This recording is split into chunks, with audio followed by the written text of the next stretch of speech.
ઘણું પ્યારું લાગે છે ધરમ, ઘણું ઘણું વાલું લાગે મન કજ મારો આવ્યો, મન કજ ઓ આવ્યો. કરો તમે દાન, કરો તમે દાન, મનિયાની આલો અખર ઘણો વાલું લાગે, ઘણું ઘણું વાલું લાગે, ઘણું ઘણું પ્યારું લાગે. મુનિયાનો સંગ, સાધુજીનો સંગ ઘણું પ્યારું લાગે છે ધરમ.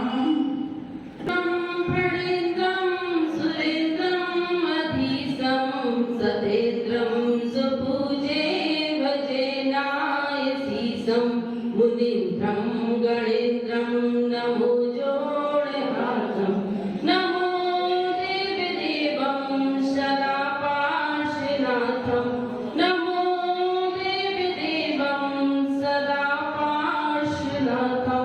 बोले जल से चिंतामणि पार्श्वनाथ भगवान की, 1008 महावीर भगवान की. आचार्य देव सुनि कुंजर आदि सिंधु, महावीर कीर्ति गुरुवर तब पाद बंधु, वात्सल्य मूर्ति गुरुवर श्री विमल सिंधु, सूरी प्रधान गुरु सन्मति पाद बंधु. बोलो परम पूज्य चतुर्श्री आदि सागर जी महाराज की, परम पूज्य चतुर्श्री महावीर कीर्ति जी महाराज की, परम पूज्य चतुर्श्री विमल सागर जी महाराज की, तपस्वी सम्राट श्री सन्मति सागर जी महाराज की. संयम सौरभ साधना जिनको करे प्रणाम, त्याग तपस्या तीर्थ का सुंदर सागर नाम, सुंदर सागर नाम. बोलो परम पूज्य चतुर्श्री सुंदर सागर जी महाराज की. तेरे ज्ञान की बातों को हम भूल न भुलाएंगे, याद करें इनको हम शीश झुकाएंगे. जय गुरु माँ विजयमती माँ, जय गुरु माँ विजयमती माँ. बोल परम पूज्य प्रथम गणेश माँ विजयमती माता जी की, जैन धर्म की.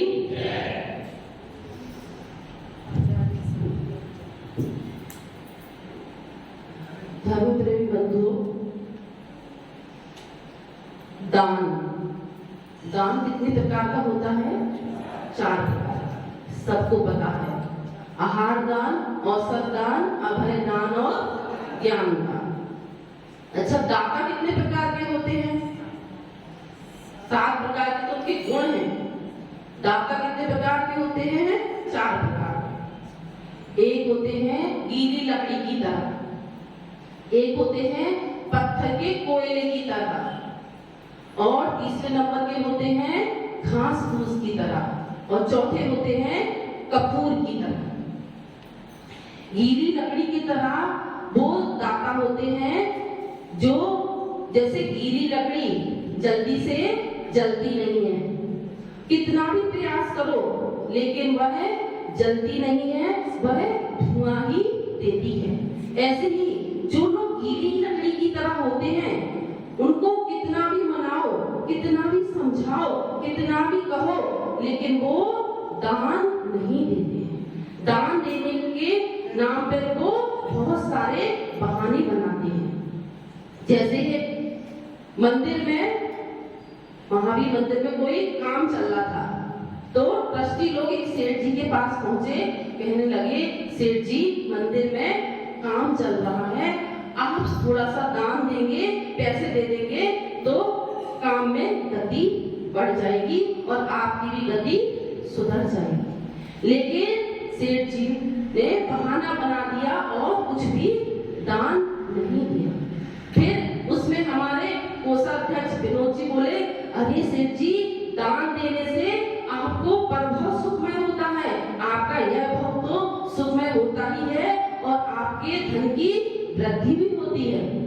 तो सेठ जी बोले इसलिए तो मैं दान नहीं दे रहा हूँ, क्योंकि मेरे पास इतना सारा धन है कि मैं एक ही नहीं संभाल पा रहा हूँ।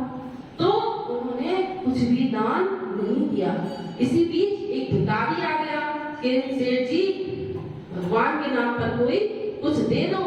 तो सेठ जी बोले अरे मेरे को भगवान से लड़ाई लेनी है क्या? जब भगवान ने कुछ नहीं दिया तो मैं कुछ नहीं दे सकता। और सबको निराश करके भेज दिया। तो ऐसे होते हैं गीली लकड़ी की तरह लोग जो कुछ भी दान नहीं देते। दूसरे कौन से होते हैं? सूखी लकड़ी, पत्थर के कोयले की तरह। पत्थर का कोयला जैसे जलाओ तो जल जाता है, लेकिन जलने के पहले बहुत मेहनत करनी पड़ती है उसको जलाने के लिए। कभी आप लोगों ने पत्थर की कोयले की सिगड़ी जलाई हो तो वह जल्दी से नहीं जलती है ना। अब तो सब पद्धति उठ गई।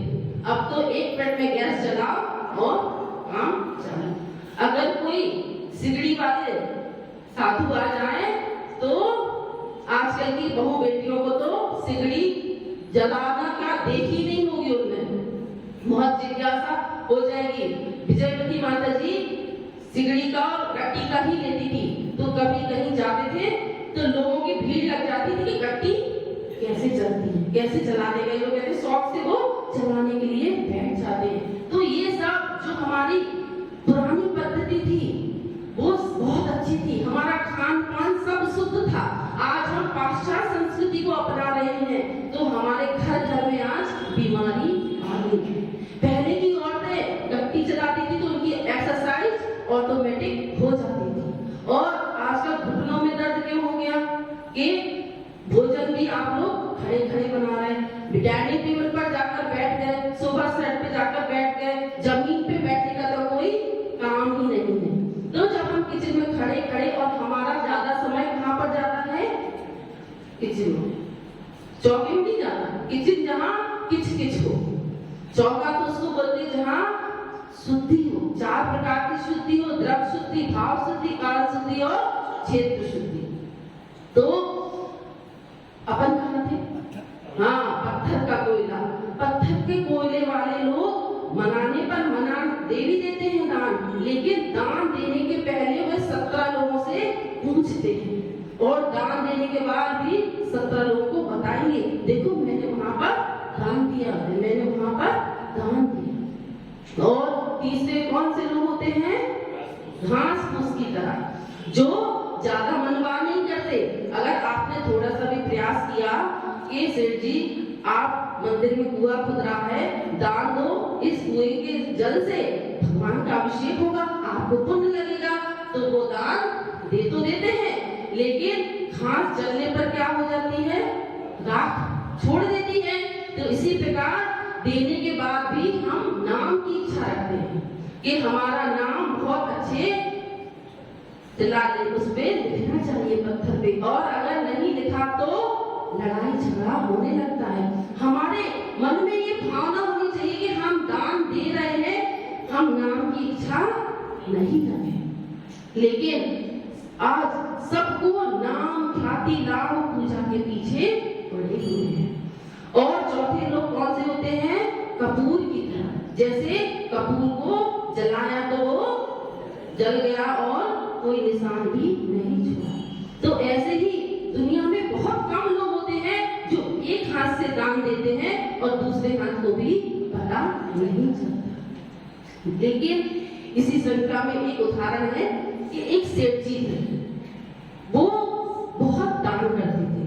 वह रोज 10 मन अन्न दान करने का उनका मन था।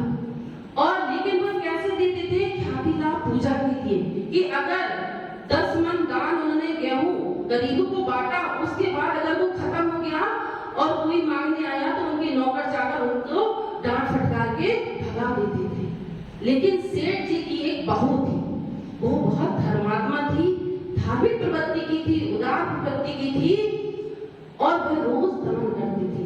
लेकिन वह थोड़ा सा एक पाव आटा गेहूं लेती आजकल तो धोने का सुखाने की पद्धति ही हो गई।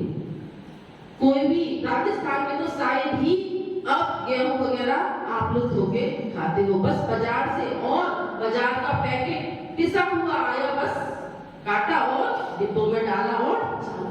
लेकिन मैं बुंदेलखंड से हूं, हमने देखा दादी नानी लोग पूरे साल भर का गेहूं धो के रखती थी, और अभी भी रखते हैं। वहां बिना धुला हुआ गेहूं कोई भी यूज नहीं करता। और साबुन का चौका लगाते हैं तो स्पेशल कुएं के पानी से उसको धोते हैं। तो कितनी साफ सफाई से, हमको यही तो द्रव्य शुद्धि है कि हम चौका लगा रहे हैं, तो हमारी द्रव्य शुद्धि क्या है? हमने गेहूं मसाले वगैरह कुएं के पानी से धोए फिर चौका लगाना चाहिए। तो उसने अपना अच्छे से द्रव्य धोया, सुखाया और खुद हाथ से पीसा और फिर बनाया। कहते हैं कि दान और पूजा स्वहस्ते ने अपने हाथ से ही करनी चाहिए। क्या हम कहते हैं कि पूजा करने के लिए हमें भी कोई नौकर चाकर नहीं रखना चाहिए, अपने हाथों से ही पूजा करनी चाहिए। अगर हम पुजारी वगैरह रखते हैं, उससे पूजा अभिषेक करवा दिया और बस मंदिर की व्यवस्था के लिए हमने पैसे दे दिए, तो उसमें आपको पुनर्जन्म नहीं होगा। तो उस बहू को ये बात बहुत अच्छे से पता थी कि स्वहस्ते ने दान। तो वह किसी भी मंदिर में कोई व्रती, त्यागी, ब्रह्मचारी, चुल्लक, माताजी, महाराज जी कोई भी आ जाए तो वो उनको दान अपने हाथों से देती थी। यह क्रम चलता गया। धीरे धीरे एक दिन ससुर जी ऊपर चले और मरकर ससुर जी क्या बने? हाथी बने। हाँ, और उन्हीं की बहू की भी आयु पूरी हो गई और वह भी मरकर उस राजा के अंदर राजकुमारी हुई। अब राजकुमारी भी धीरे धीरे बड़ी होती चली गई और एक दिन ऐसा आया कि वह राजकुमारी की शादी हो। अब राजा ने सोचा, उसने अपनी बेटी के लिए सब कुछ सुख सुविधाएं दहेज में दी और वह हाथी भी दहेज में दे दिया। अब उस हाथी पर बैठकर ही उस राजकुमारी को अपने ससुराल जाना था। जैसे ही वह राजकुमारी उस हाथी के पास आई तो उस हाथी ने जाति स्मरण हो गया, उसको अपना पूर्व भाव याद आ गया कि यह तो जो राजकुमारी है तो मेरी बहू का जीव है। और सेठ जी जैसे ही वह राजकुमारी आई तो सेठ उसने हाथी ने उसको अपने ऊपर नहीं बैठने दिया और मन में विचार करने लगा कि देखो भगवान ने मेरे ऊपर कितना अन्याय किया, मैंने इतना सारा दान दिया तो मेरे को हाथी बना दिया और इसने तो इतना सा दान दिया तो इसको राजकुमारी बना दिया। होता है ना, जब हमारे साथ कुछ बुरा होता है तो हम क्या कहते हैं? भगवान ने हमारे साथ बुरा कर दिया, या हमारे साथ सास ने बुरा किया, नंद ने बुरा किया, हमारा पति बुरा है। लेकिन हमारी जो सतियां हुई हैं उन्होंने किसी को दोष नहीं दिया। जब सीता महारानी को वन में भेजा गया तो उन्होंने रामचंद्र जी को दोष दिया? नहीं दिया ना। उन्होंने वृत्तांत बख्शी क्या कहा कि श्री राम के पास मेरी यह खबर पहुंचा देना कि जैसे लोकपात के लिए आपने मुझे छोड़ा है ऐसे धर्म को नहीं छोड़ना। तो पहले की सतियां और अभी भी जो धर्मात्मा है, जो कर्म सिद्धांत समझते हैं, वो कभी किसी को दोष नहीं देंगे। तो आप सब लोग भी निरंतर, आज 1 महीना हो गया है ना, 8 तारीख को हम लोग आए थे, ज्ञान की गंगा 9 को आए थे तो 2 दिन पीछे निरंतर ज्ञान की गंगा बह रही है। आचार्य जी अपने प्रवचनों में सिर्फ एक ही बात कह रहे हैं कि अपनी मान्यता बदलो, अपनी श्रद्धा बदलो, अपनी श्रद्धा को समीचीन करो और सम्यक दृष्टि बन जाओ। कम से कम सम्यक दृष्टि बनने की छठाला बढ़ाते हैं आचार्य जी हम लोगों को। उसमें कहते कितने सारे बेनिफिट हैं, कितने सारे फायदे हैं कि कभी भी सम्यक दृष्टि जीव मरकर स्त्री पर्याय में जन्म नहीं लेता, भगवानवासी व्यंतर ज्योतिष में जन्म नहीं लेता, विकलत्रय में जन्म नहीं लेता, गरीब नहीं होता, और भी बहुत सारे हमको सम्यक दृष्टि अगर हम बन गए तो हमारा संसार का भ्रमण आधा हो जाएगा। तो कम से कम हम आप लोग व्रती नहीं बन रहे, दीक्षा नहीं ले रहे, तो कम से कम सम्यक दृष्टि ही बन जाओ। तो अपन कहाँ थे? हाथी मुझे पूछ रहे, आप तो सुन ही रहे ध्यान से जी, कहाँ हो जाते? श्रोता श्रावक तो नहीं बन जाते ये बन, क्योंकि श्रावक भी 3 प्रकार के हैं, श्रोता, श्रोता और सोता। श्रोता श्रावक कौन से? बढ़िया कुर्सियां लग गई, अच्छा पंखा चल रहा, रात को बुढ़ापे में ज्यादा नींद तो आती नहीं, बढ़िया माता जी महाराज जी प्रवचन सुना रहे हैं और हम तो, लेकिन डूंगरपुर के तो अच्छे श्रावक हैं। ये श्रोता श्रावक ही नहीं है और श्रोता श्रावक ही नहीं है। श्रोता श्रावक कौन से? श्रोता का काम क्या रहता? हाथ छाट करना। जैसे श्रोता श्रावक भी किसके संग के हैं, कौन से साधु हैं, कौन सी परंपरा के हैं? तो हमारे डूंगरपुर के ऐसे श्रोता भी नहीं है। ये तो अच्छे श्रोता हैं कि जो माता जी महाराज जी कहते हैं ये अपनी श्रद्धा भक्ति से व्रत संयम नियम पालन करते हैं। तो वे बताओ कहाँ थे अपन? हाथी क्या कर रहा था? हाथी मन में ये सोच रहा था कि भगवान ने मेरे साथ बहुत बुरा किया।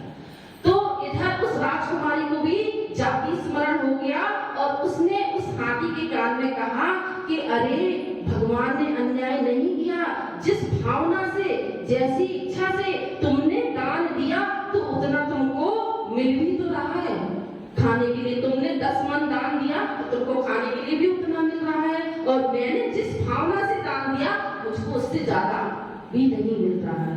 कहते कि पेट की भूख तो तनिक सी है, लेकिन ये मन की भूख बहुत ज्यादा है। पेट की भूख तो थोड़े से आटे में ही हम तृप्त हो जाएंगे, लेकिन ये मन कभी तृप्त नहीं होता। तृष्णा की खाई खूब भरी है, रिक्त रही वह रिक्त रही। शमशान घाट कभी तृप्त नहीं होता और समुद्र भी कभी तृप्त नहीं होता। उसी प्रकार ये हमारी इच्छा है, ये भी कभी हमारी तृप्त नहीं होती। तो वो राजकुमारी फिर हाथी के ऊपर नहीं बैठी, उसने अपना एक सोने का बढ़िया रथ मंगाया और वह उस पर बैठकर ससुराल चली गई। उस हाथी को अभी अपने साथ ले गई और उसने बढ़िया नौकर चाकर रखे उस हाथी की सेवा शुश्रूषा करने के लिए, और फिर उस हाथी का भी अच्छे से समाधि पूर्वक मरण कराया। तो कहते हैं मान बड़ाई कारणे जो धन खर्चे मूर्ख, मरकर हाथी होएगा आगे लटके सुन, आगे लटके सुन। तो हमें कभी भी मान बड़ाई करने के लिए दान नहीं देना चाहिए। हमें दाता के कौन कौन से गुण हैं? श्रद्धा, भक्ति, शक्ति, त्याग, क्षमा, आलुपता और ईर्षा नहीं करना। हमें अपनी श्रद्धा भक्ति से जितनी हमारी शक्ति है उतना हमें दान खुशी खुशी करना चाहिए, और दान देकर भी हमें किसी प्रकार की कोई इच्छा नहीं करना चाहिए। हाँ, माता जी कह रही लोभ न करना चाहिए, तो ये सब तो बहुत लोग करते नहीं करते। हाँ, माता जी कह रही ये लोग कोई लोग नहीं करते। अब 1 महीना हो गया, हम सब आप लोगों से परिचित हो गए और आप हमसे परिचित हो गए, तो माता जी कावतिकार कह रहा है कि डूंगरपुर के लोग तो बहुत अच्छे हैं, ये कोई लोभ लालच से नहीं करते, श्रद्धा भक्ति से, नवता भक्ति से दान करते हैं, पूजा करते हैं, जो श्रावक के 7 आवश्यक है। कम से कम हम 7 आवश्यकों का पालन नहीं कर पा रहे, तो 2 आवश्यक तो हमें जरूर पालन करना चाहिए, पूजा और दान। इससे ही कम से कम परंपरा से आप मोक्ष को प्राप्त करोगे। जय बोलो आचार्य श्री सुंदर सागर जी महाराज की, जैन धर्म की।